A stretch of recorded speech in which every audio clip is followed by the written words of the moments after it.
Hi everyone, welcome to my YouTube channel.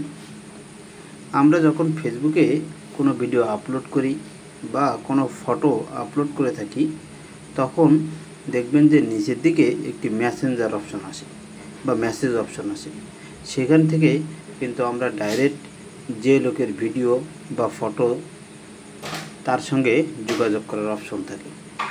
এই option যদি আমরা ভিডিওতে বা ফটোতে ফেসবুকে আপলোডের সঙ্গে সঙ্গে চালু করতে চাই, এর জন্য মেসেজ যে অপশনটি আছে সেটি ফেসবুকের অ্যাপসের সঙ্গে অ্যাক্সেস করতে হবে। কিভাবে আপনি ফেসবুক অ্যাপসের সঙ্গে এই মেসেজ অপশন অ্যাক্সেস দিবেন, আজকের ভিডিওতে সেটি আপনাদেরকে দেখিয়ে দেব।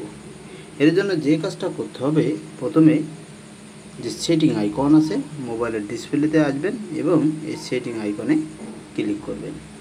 ঠিক এরকম একটা ইন্টারফেস আপনার মোবাইলের ডিসপ্লেতে শো করবে। এক এক মোবাইলে এক এক ধরনের শো করতে পারে, কিন্তু আমি যে অপশানগুলো বলবো সেই অপশানগুলো কিন্তু সেম থাকবে। আপনি স্ক্রল ডাউন করে নিচের দিকে আসলে অ্যাপস অপশন পাবেন। যারা রেডমি ফোন ইউজ করবেন তারা আমি যেটা দেখিয়ে দিচ্ছি সেম এমনভাবে হবে, আর যারা অন্য মোবাইল ইউজ করবেন তারা আপনারা এই অ্যাপস অপশন খুঁজে বের করবেন। অ্যাপসে ক্লিক করার পরে এরকম ইন্টারফেস চলে আসবে। আবার কিছু কিছু মোবাইলে ম্যানেজ অ্যাপস অপশন আসবে। ম্যানেজ অ্যাপস অপশনে ক্লিক করলে তারপরে এরকম অপশন আসবে, ডাইরেক্টলি এই অপশন আসবে না। এখন আপনার প্রয়োজনীয় যে অ্যাপস দরকার সেই অ্যাপসে খোঁজার জন্য আপনি স্ক্রল ডাউন করবেন এবং আপনার প্রয়োজনীয় যে অ্যাপসটি দরকার সেটি কিন্তু চলে আসবে। যেহেতু আমার ফেসবুক অ্যাপসটি দরকার, আমি পেয়ে গেলাম, এখানে ক্লিক করে দিলাম। ক্লিক করার পরে এখান থেকে পারমিশন একটি অপশন পাওয়া যাবে। অনেক মোবাইলে এখানে দেখা যায় যে অ্যাপস পারমিশন লেখা থাকে। এখানে আমি ক্লিক করে দিলাম।